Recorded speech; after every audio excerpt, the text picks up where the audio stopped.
ఆరాధ్య, ఆరాధ్య, నేను కూడా స్కూల్కి వస్తున్నాను.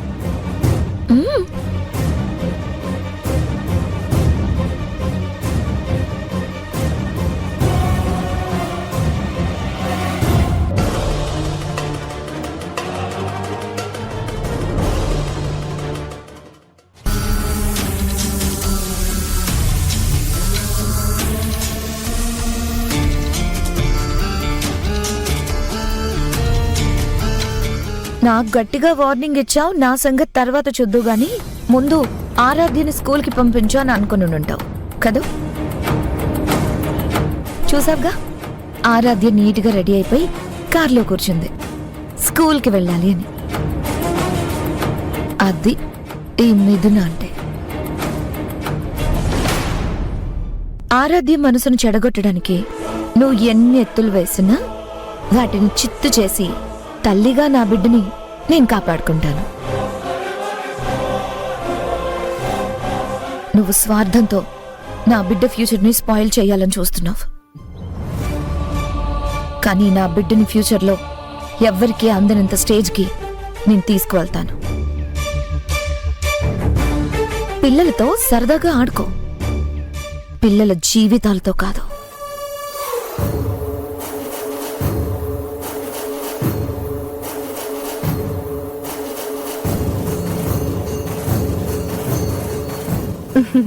వదినా, నీకు హ్యాట్స్ ఆఫ్. దేనికి కల్పన? నువ్వింటికి తిరిగొచ్చినప్పటి నుంచి నీలో చాలా మార్పు వచ్చింది. గౌతమ్ అన్నయ్యని కన్విన్స్ చేసి ఆఫీస్కి పంపించావు. బాబాయ్ గారి కలల్ని నిజం చేశావు. అత్తయ్య గారి మీద భారం తగ్గించావు. మొండిగా బిహేవ్ చేసే ప్రణవికి గట్టిగా బుద్ధి చెప్పడం నేను చూశానులే. ఈ రోజు ఎట్టి పరిస్థితుల్లో ఆరాధ్య స్కూల్కి వెళ్ళదేమో అనుకున్నాను.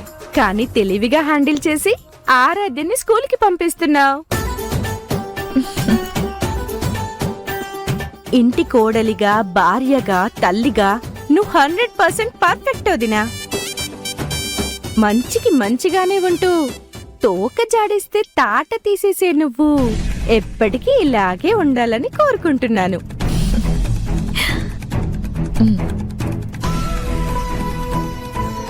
సరే కల్పన, నేను పిల్లల్ని స్కూల్ దగ్గర డ్రాప్ చేసి వస్తాను.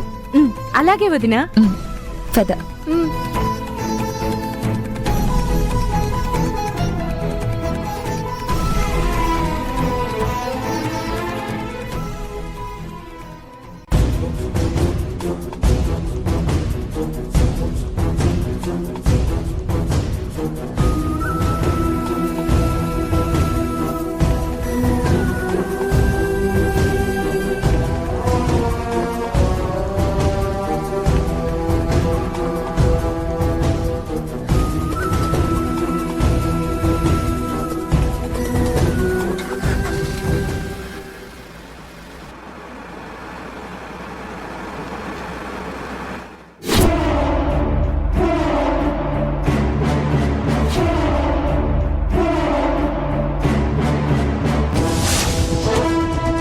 రే, అదిగో కారు వస్తుంది.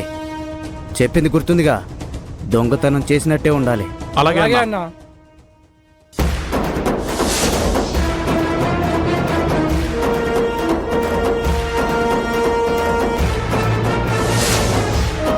రే, బైక్ పడుకోబెట్టండి రా. పడుకోబెట్టండి.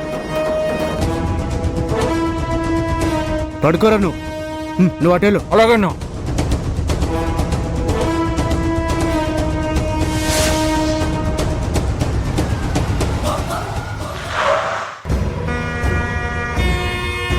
అయ్యో, ఎవరో పడిపోయినట్టున్నారే.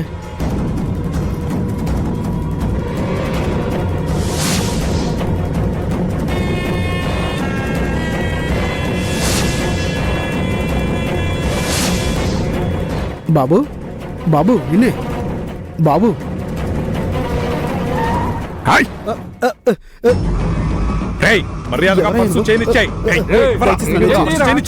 ఇచ్చేస్తాను నన్ను ఇచ్చేస్తాను.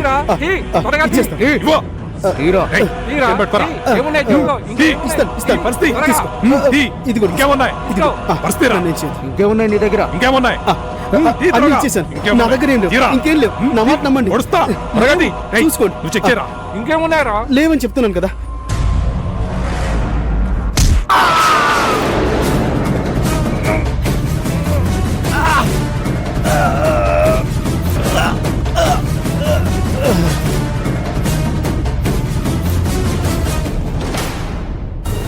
రేయ్ బండి పక్క పెట్టరా త్వరగా. ఇది పట్రా.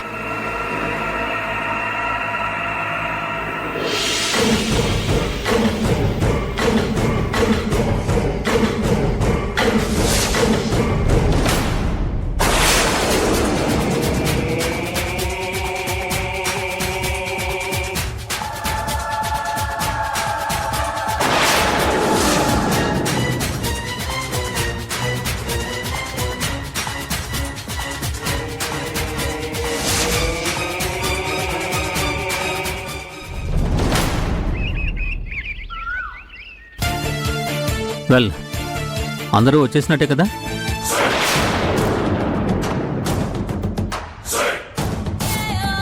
రఘునందన్ గారు, ఎస్, మీరెంతో అనుభవం ఉన్న బిజినెస్ మ్యాన్. గతంలో మీరు తెలివిగా తీసుకున్న నిర్ణయాల వల్లే కంపెనీ ఇప్పుడు ఈ స్టేజ్లో ఉంది. ఆ గౌరవంతోనే మీరు ఆఫీస్కి రాకపోయినా మిమ్మల్నే చైర్పర్సన్గా ఎన్నుకుంటూ వచ్చాం. కానీ ఏ ఎక్స్పీరియన్స్ లేని మీ అబ్బాయి గౌతమ్ చైర్పర్సన్ అవడం అనేది కరెక్ట్ కాదని నా అభిప్రాయం.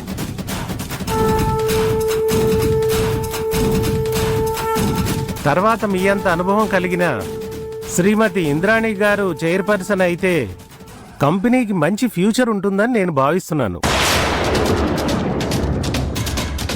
క్షమించండి, గౌతమ్ గారిని చైర్పర్సన్ చేయాలన్న మీ ప్రపోజల్ని నేను వ్యతిరేకిస్తున్నాను.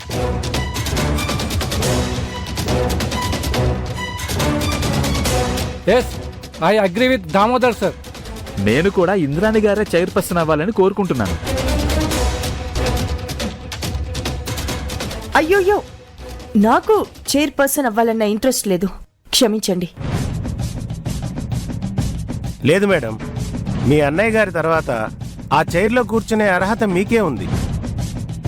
నా చెల్లెలు ఇంద్రాణి మీద నీకున్న నమ్మకానికి నేనెంతో గర్వపడుతున్నాను.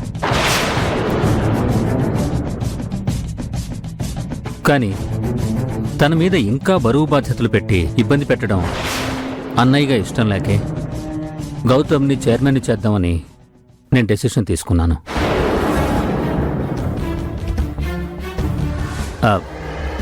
Please understand. I support Gautam. మన కంపెనీ మరింత సక్సెస్ఫుల్ కావాలంటే గౌతమ్ లాంటి యంగ్ బ్లడ్ కావాలి. అందుకే ఐ సపోర్ట్ గౌతమ్ ఓన్లీ.